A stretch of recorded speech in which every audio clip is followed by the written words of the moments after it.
Tsutomu Miyazaki, also known as the Otaku Murderer or the Little Girl Murderer, was a Japanese serial killer, cannibal, child rapist and necrophile who abducted and murdered 4 young girls, and sexually molested their corpses, in the Saitama and Tokyo prefectures, between August 1988 and June 1989.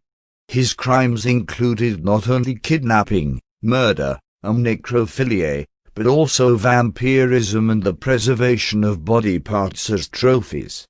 Tsutomu Miyazaki grew up to be one of Japan's most sadistic killers, though he started out as a meek and quiet child.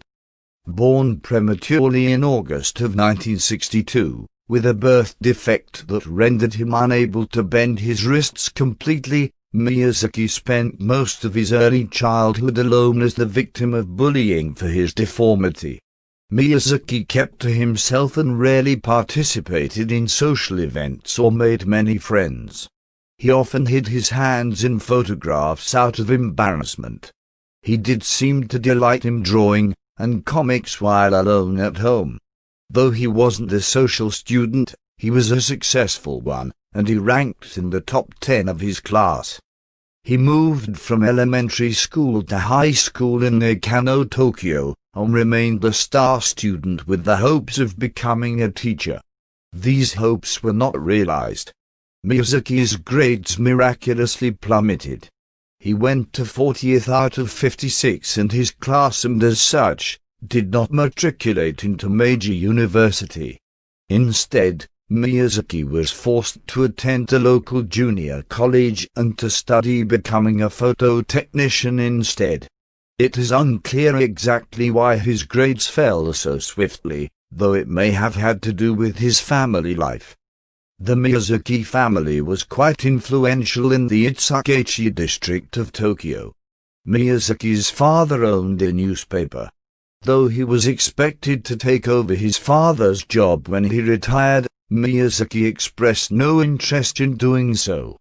Convinced that they only cared about his financial and material success in life, Miyazaki shunned his family. If I tried to talk to my parents about my problems, they'd just brush me off, he told police following his arrest.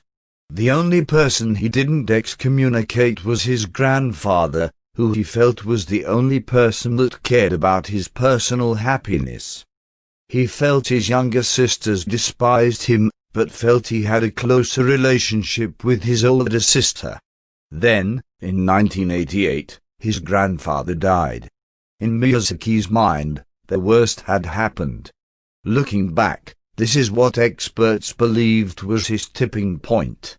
Family members saw a change in him almost immediately.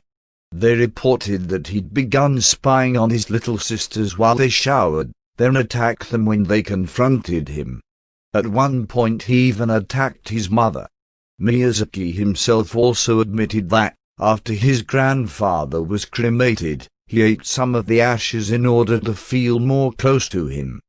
I felt all alone, Miyazaki reported after his arrest.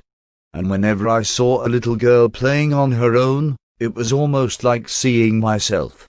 The worst was yet to come in August of 1988, just one day after his 26th birthday. Tsutomu Miyazaki abducted 4-year-old Mari Kono.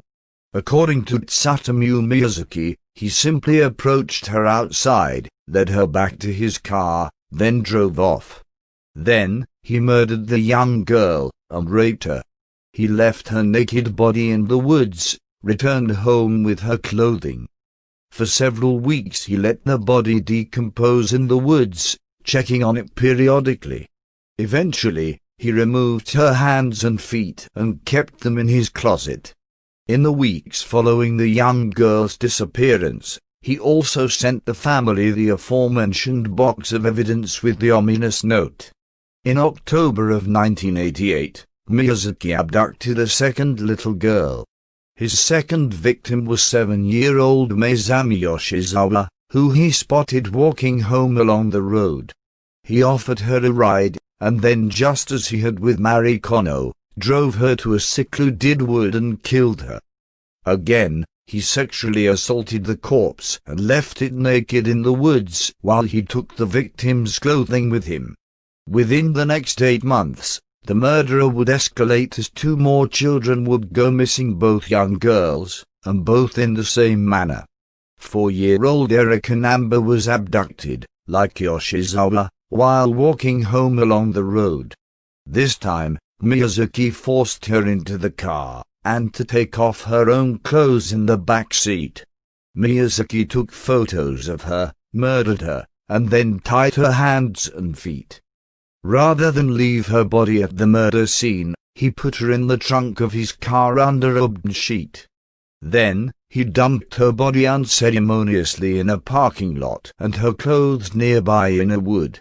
The Otaku killer's final victim was one of his most disturbing. Miyazaki abducted 5-year-old Ayaka Nemoto in June of 1989. He convinced her to let him photograph her, then murdered her and took her corpse home, rather than dump it in the woods as he'd previously done. At home, he spent 2 days sexually abusing the corpse, photographing her and masturbating, as well as dismembering the body and drinking the little girl's blood. He even munched on her hands and feet. As soon as she began to decompose, Miyazaki dismembered the rest of her body and deposited the parts in various locations around Tokyo, including a cemetery, a public toilet, and nearby woods. However, he began to fear that the police would find the parts in the cemetery. Then 2 weeks later he returned to retrieve them. After that, he kept the dismembered body at his home in his closet. The Otaku killer was finally apprehended as he was attempting his 5th kidnapping in July of 1989. Miyazaki spotted 2 sisters playing in their yard. He managed to separate the youngest one from her older sister and drag her to his car.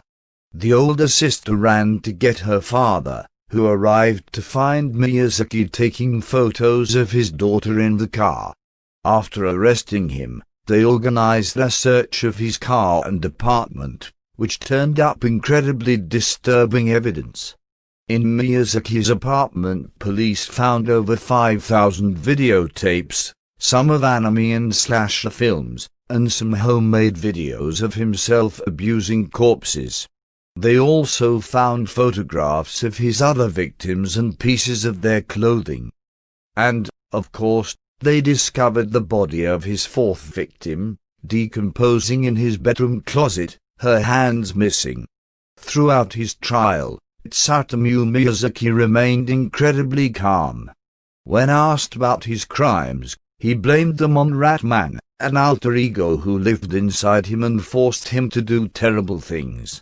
The courts eventually found Miyazaki of sound mind, and thus eligible for the death penalty. In 2008, his sentence was carried out and Tsutomu Miyazaki, the Otaku killer, finally answered for the terrible crimes he committed. He was hanged.